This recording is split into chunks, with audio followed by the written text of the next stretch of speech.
We have in the studio, as I said, is Edgar. Try to get my microphone right. Edgar, and you actually are a staff person, right? I am. And what is your job? I'm the president of the Southeast Council. We represent members throughout Georgia, Florida, South Carolina, and North Carolina in various industries. And then our other guest is Vinell Beasley. Hi, Vinell. Hello, how are you? And you are an 11-year employee of Pruitt Healthcare, and that's who we're going to talk about, this big bad company. Yes. All right, so folks, as you drive down Briarcliff, and you look, depending on which way you're going, on one side you will see this really very nice, attractive building, and it says Pruitt Healthcare outside, and it is a nursing home. So by now, would you mind telling our listeners just a little bit about yourself? I mentioned that you worked there for 11 years. Could you talk about, you know, exactly who is cared for there and who does the caring? Well, we have all types of patients, Alzheimer's, people who cannot move around, do anything for themselves. So we supply care for them. We treat them like they're our family and show them how much we love them. And we support them. We talk to them, we feed them, we clothe them, we bathe them. We're there 24 hours a day. Sometimes we have to work 12-hour shift just to make sure the patient are getting their love and care that they need. And what is your job specifically? I am a CNA. I've been one for 30-some years, and I enjoy doing what I do, taking care of the elders. They can't take care of themselves now. Now, are these folks who pretty much stay there, you know, for years, or are some of them folks who maybe fell and just need care until they get better and go back home? The floor I work on, they stay there, period. They stay home. Okay, that's their home. All right, so we actually had some of your co-workers on when you won your union election, which was a tremendous victory. Yes, we was excited And that was about a year ago. a year ago. And so, okay, a year has passed and no contract. No contract, we still fighting. All right, can you talk a little bit about what that means to be a worker at a job, voted for a union? The law says you have a right to join a union, and really that company is supposed to negotiate a contract. So what are they, what are the sticking points for them, and what are the reasons you are gonna persist? What are the reasons, what are the issues you're fighting for? Well, we're fighting because we are not getting enough staff in the building. We're underpaid. We work real hard. And they feel that they can just treat us any kind of way, talk to us any kind of way, just misuse us no matter what we said. They don't want us to have a voice to speak out. And we get threatened a lot about the union, and we still stand and tell them no matter what you say, we got the union, we're going to keep fighting. Pruitt just need to come to the table and negotiate with us. All right, I'm going to turn my questions now to Edgar. All right, so Pruitt's no little mom and pop operation, right? Exactly. Who are these folks? Pruitt is a large healthcare facilities. They represent, well, they own nursing homes throughout Georgia, South Carolina, North Carolina, one facility in Florida. If you would look in the metro area, in the Atlanta area, it's roughly probably 70 nursing homes all around the area. No, they're not a small entity at all. And I understand they're in North Carolina, South Carolina, Florida. Yes. All right, so was this building always Pruitt, or did they just buy this in the recent past? Because I don't remember They just bought us last year. Because I didn't remember that name being on that building when I went by No, before. it was the Pruitt Healthcare of Virginia. It was Briarcliff Haven at first. All right, so back to negotiating. Folks who may not be in a union don't know that, you know, when it comes time to negotiate a contract, the workers elect some people for the bargaining committee. You work out what the wage scale you want, what the demands are. Vinell, by any chance, are you on the bargaining committee? Yes. Oh, right. So folks who are listening, this means that the sister that's here in the studio is somebody that the rest of the workers at her facility are entrusting her to get in there, dig in, and get for them what they want. All right, so Edgar, if you wouldn't mind telling us a little bit about because a bargaining committee gets help from the staff. Because, you know, these are complex issues. Wording, every word makes a difference. Yes, yes. So, so could you tell us a little bit about this process, what it is that Pruitt won't budge on, or maybe they're not even walking in the door to budge? Well, no, they're not walking in the door. Pruitt has consistently appealed every decision from the National Labor Relations Board.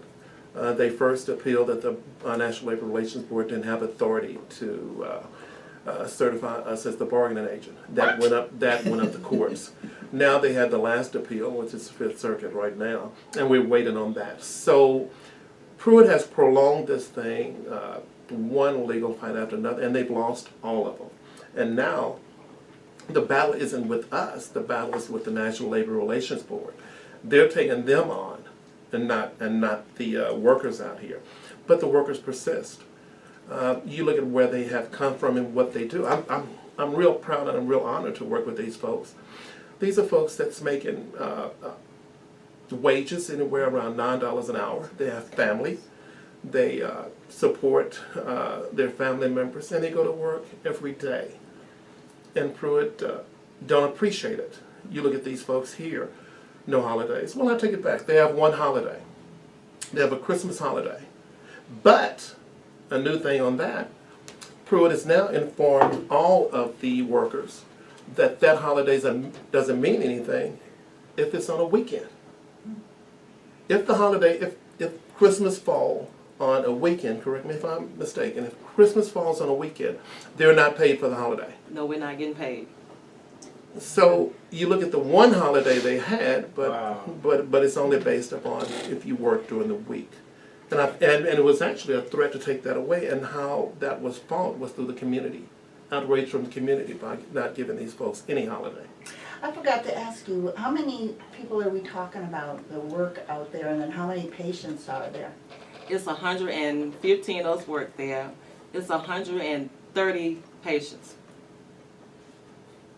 Or more. And so 130 people, and you got 115 people divided into shifts. Is it normally three It's shifts? 3 shifts. It's 73, 3 to 11, 11 to 7. All right, so 50-some folk per shift. Yes. 130 people with various, could be very severe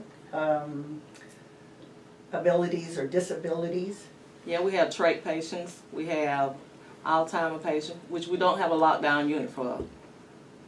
And we have patients that cannot move at all. All right, so you just have to weep to think about both the stress on you as workers, seeing people who maybe need some attention, and yet you're being called all over the place. And let me just ask this question, because my dad was in a nursing home before he died, and I have to say that I had so much respect for the people who treated him cheerfully, no matter how many times he asked the same question, walked into the wrong room, did all those things. Because he was a lovable guy, but he tested your patience. And they loved him and cared for him, and they were unionized, that they had a good union. How is it that, and I'm going to ask, is there a lot of turnover?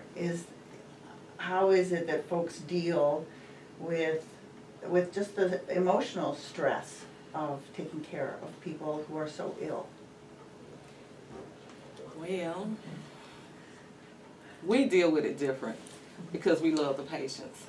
But a lot of times the family member comes in and we get yelled at, cussed at, and get blamed for things that is not going right in the building. When half of the time we don't know the stuff that is going on in the building either. And then when we bring it to their attention, they'll tell us it's not our business, or they'll just brush it off.